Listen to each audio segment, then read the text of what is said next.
ጤና ይስጥልን እንዴት ናችሁ? የተከበራችሁ የፖድካስቱ ቤተሰቦች በያላችሁበት ሰላም እንድትሆኑ ምኞቴ ነው። ዛሬ እንግዲህ በእንግሊዝ ፕሪሚየር ሊግ ትልቅ ጨዋታ ይደረጋል።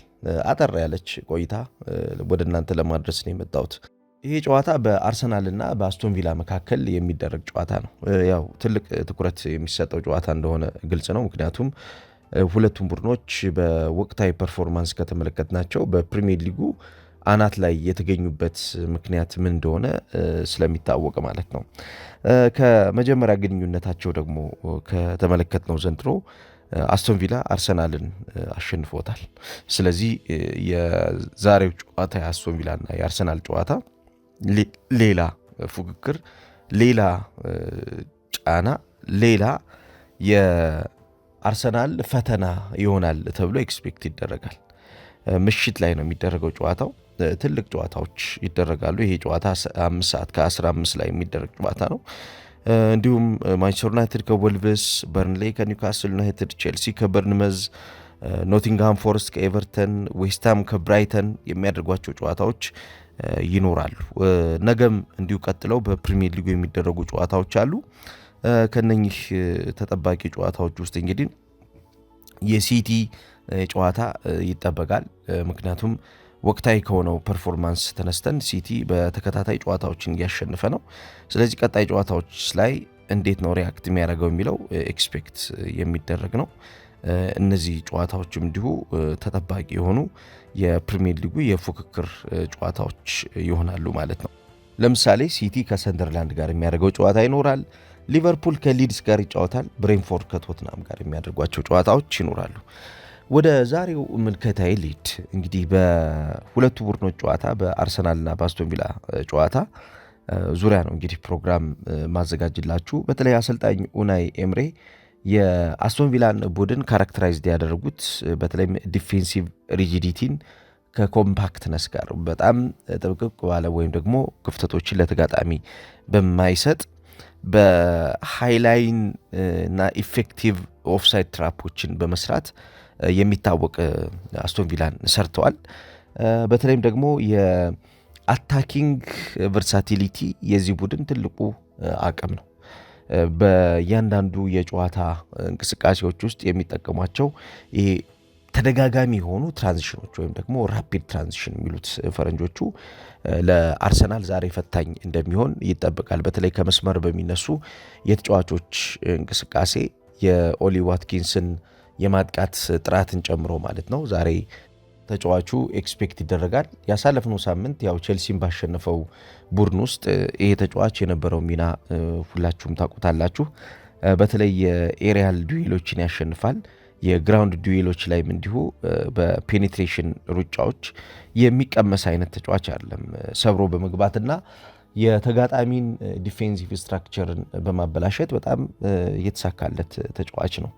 ዛሬም በአርሰናል የጨዋታ የማጥቃት እንቅስቃሴ ውስጥ እንዲሁም የአርሰናል የመከላከል እንቅስቃሴ ውስጥ ባላንስ በማሳጣት የዲፌንሲቭና የአታኪንግ ተጋላጭነትን ወይም ደግሞ ቫልነራቢሊቲ የሚባለውን በደንብ በማጉላት ይሄ ተጫዋች ዛሬ ሊፈትናቸው እንደሚችል የሚጠበቅ ነው። ሽግግሮቻቸው ለአስቶን ቪላ በተደጋጋሚ ከተመለከትነው የጨዋታ ምሽቶች አንጻር ለተጋጣሚ ማሰቢያ ጊዜ የሚከለክሉ ናቸው። ሽግግሮቻቸው አብዛኞቹ ይሄ ፋስት ትራንዚሽኖች ናቸው የሚሄዱት። ፋስት ትራንዚሽን መሆን ደግሞ ተዘጋጅተው ቆመው ነገሮችን በስርዓት እንዳይመለከቱና ተዘጋጅተው ቆመው ነገሮችን በስርዓት እንዳይከላከሉ ወይም ደግሞ እንዳይጫወቱ የሚያደርግ ነው። ከዛ ውጭ የቨርቲካል ፓሶችን በተደጋጋሚ ይጠቀማል ኒውካስል ዩናይትድ። ስለዚህ አርሰናል የመከላከል አደረጃጀት በጽኑ ሊፈተን እንደሚችል ማየት እንችላለን። አብዛኛውን እንቅስቃሴዎች ያው የተጫዋቾች የማጥቃት እንቅስቃሴ በቡድን ስትራክቸር የሚወሰን እንደመሆኑ የአስቶን ቪላም የማጥቃት እንቅስቃሴ እንግዲህ በአጠቃላይ ቡድኑ ኳሱን በሚጀምርበትና ሽግግሮችን አድርጎ ወደ አማካኝና ወደ አጥቂ ክፍል እንቅስቃሴ በሚያደርግበት ስትራክቸር የሚወሰን ይሆናል ማለት ነው። የዲፌንሲቭ ኳሊቲዎቹን ስናይ የአስቶን ቪላ በ4-4-2 የጨዋታ ስትራክቸር ውስጥ ይገባል ቶሎ ዲፌንሲቭ ስትራክቸሩን በሚዘረጋ ሰዓት ወይም ደግሞ 4-4-1-1 ሚድ ብሎክን የሚጠቀም ኒውካስል ዩናይትድ እንጠብቃለን። በተለይም ደግሞ ኮንትሮሊንግ ዘ ስፔሶቹን መቆጣጠር አስቶን ቪላዎች አብዝተው የሚፈልጉት ነው። ኦፖነንቶችን ደግሞ አብዛኛውን ጊዜ የሚያደርገው ምንድነው ፑሽ ቱ ዘ ዋይደር ኤሪያ የሚል ሐሳብ አላቸው አሰልጣኝ ኡናይ ኤምሬ።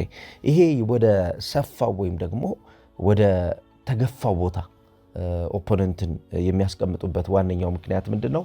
ኦፖነንት መጥቶ ጫና አሳድሮ በጫናው ውስጥ ተጋጣሚን የሚፈትንበትን ጥራት እንዳያገኝ ነው የሚያደርጉት። ስለዚህ የእያንዳንዱ የጨዋታ እንቅስቃሴዎቻቸው አብዛኛውን ከተጋጣሚ የጨዋታ ሐሳብ አንጻር ተጋጣሚን የሚፈትኑባቸውን ስትራክቸሮችን እያዘጋጁ ነው እየተጫወቱ የሚገኙት።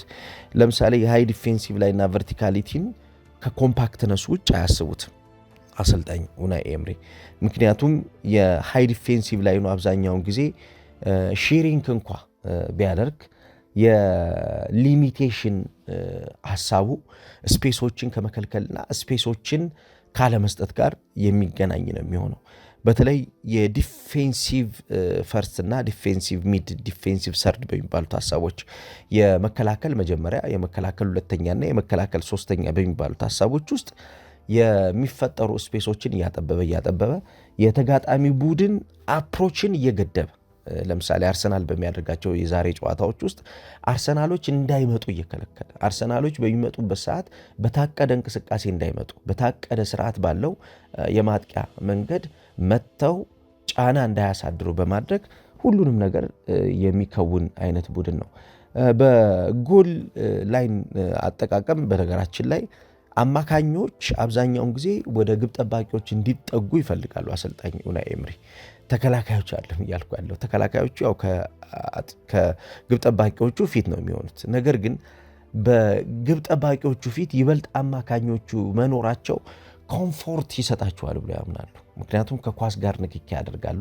ከኳስ ጋር ምቾት የሚሰማቸው ተጫዋቾችን ባቀረብኩ ቁጥር አማካኞችህ ባይተዋርልነት ወይም ደግሞ በሜዳ ላይ የመነጠል በሜዳ ላይ የብቸኝነት ስሜት አይሰማቸውም። ስለዚህ ቢያንስ የሚዳስ ሄዶ እንቅስቃሴዎችን አይቶ እንደገና ተመልሶ ወደ መሃል የሚመጣ የአማካኝ ክፍል ተጫዋች ይተዋሉ። ለምሳሌ ዩሪ ቲሊመንስ የሚባለውን ተጫዋች ዛሬ የተመለከቱት በአርሰናሉ ጨዋታ። እስኪ ይህ ተጫዋች የሚያደርገው ምንድን ነው? የአማካኝ ክፍል የግብ ጠባቂውና የተከላካይ መስመር ተጫዋቾች ማስተንፈሻ ነው የሚሆነው።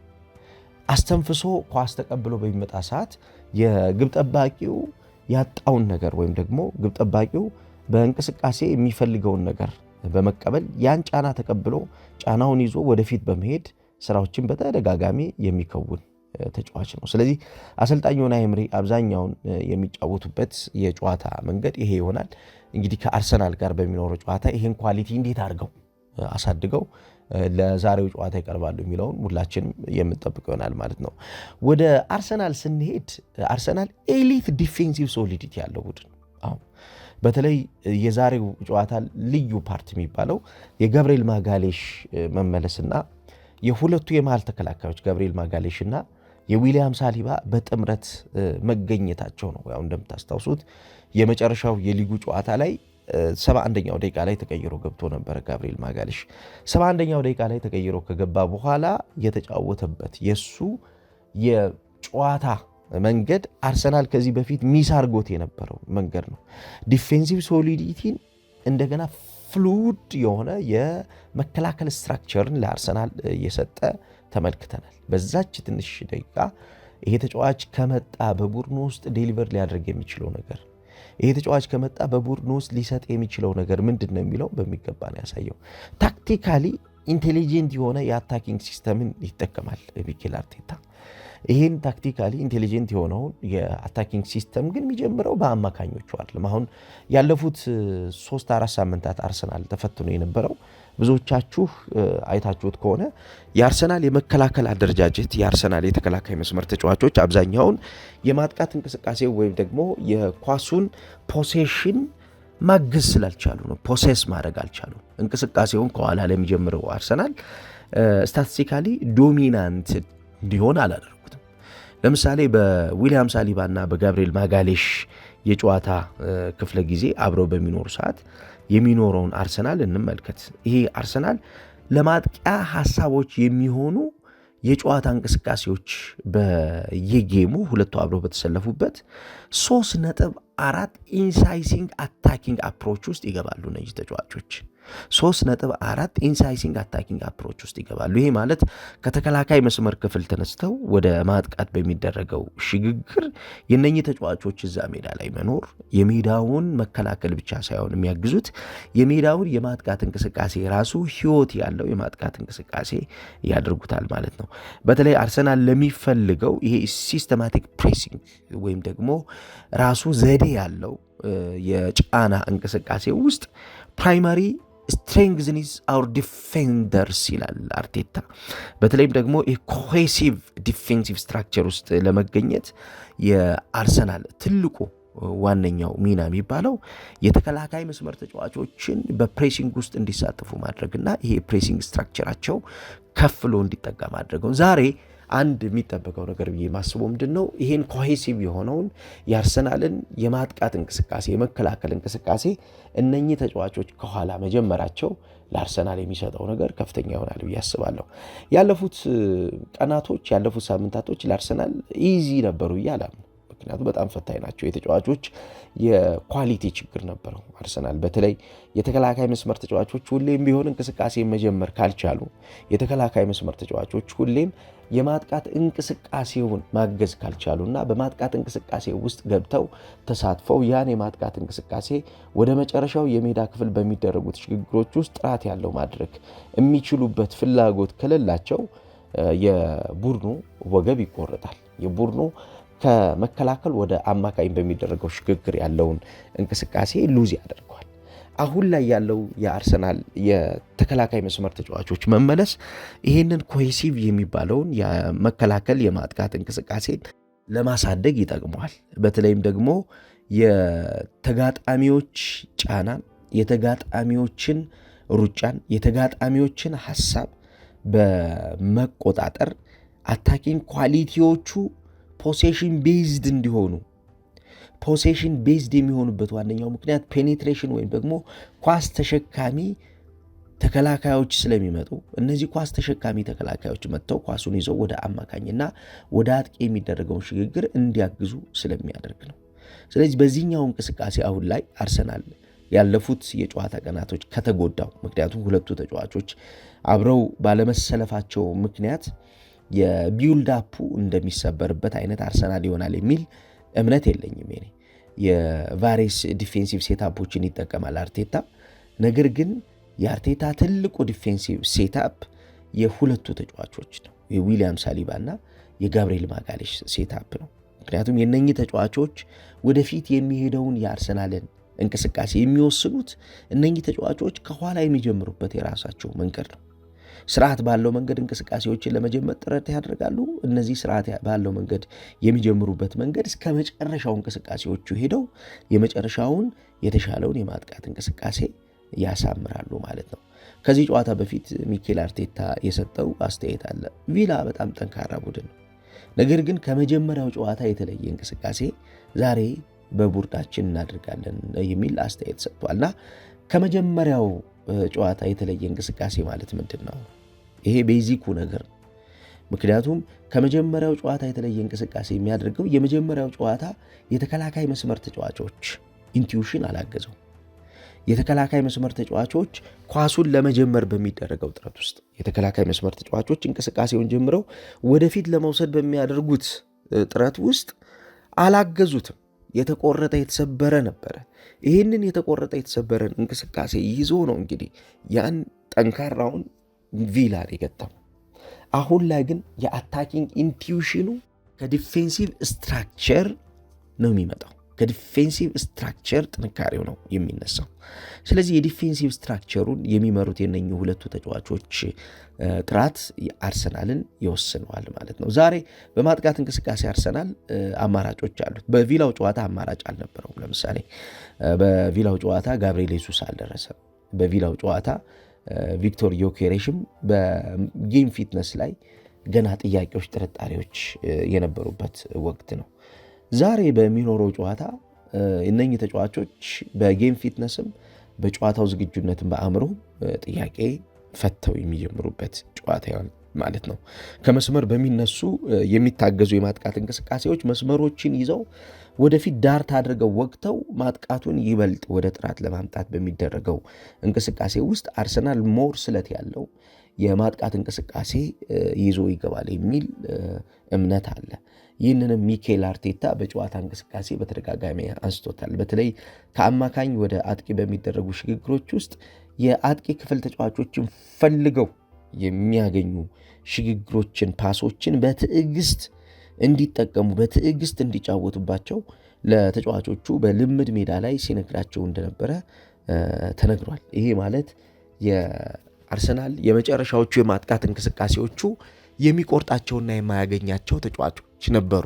እነኚህ የሚቆርጣቸውና የማያገኛቸው ተጫዋቾችን ከዚህ በኋላ በሚኖረው ጨዋታ እንዳያገል እነኚህ ተጫዋቾች በየጨዋታዎቹ የእንቅስቃሴው አካል አለመሆናቸው በአእምሮ የሚፈጥርባቸው ዝቅታ አንዱ ስለሆነ ተጫዋቾችን ያለ መነጠል ተጫዋቾችን የእንቅስቃሴው አካል የማድረግ ስራዎችን ይሰራል። ለምሳሌ ቪክቶር ዮኬሬሽን ከተመለከታችሁ አብዛኛውን ጊዜ የማጥቃት ሽግግሮች ወይም ደግሞ የመጨረሻ የማጥቃት ሂደቶቹ ላይ እሱን ለማሳተፍ አርሰናሎች እየተቸገሩ ተመልክተናል። ስለዚህ ይህንን የማጥቃት እንቅስቃሴ የሚያሳትፉ ይህንን የማጥቃት እንቅስቃሴ የሚፈጥሩ ተጫዋቾች ሞር በቪክቶር ዮኬሬሽ የመጨረሻ ሽግግሮች ላይ እንዲቆሙ እነዛን መሰረታዊ የሚባሉ ትልልቅ ጨዋታዎችን እንዲጫወቱለት በተለይም ደግሞ ቨርቲካል የሆኑ የጨዋታ ሽግግሮችን ይፈልጋል።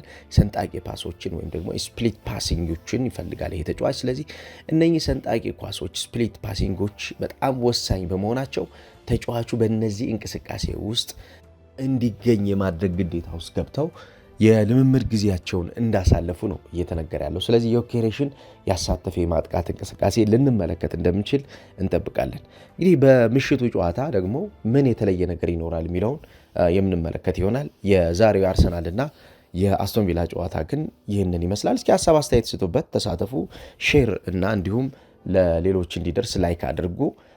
ለፖድካስቱም አዲስ ከሆናችሁ የፖድካስቱ ቤተሰብ ሁኑ። ጥሩ ጊዜ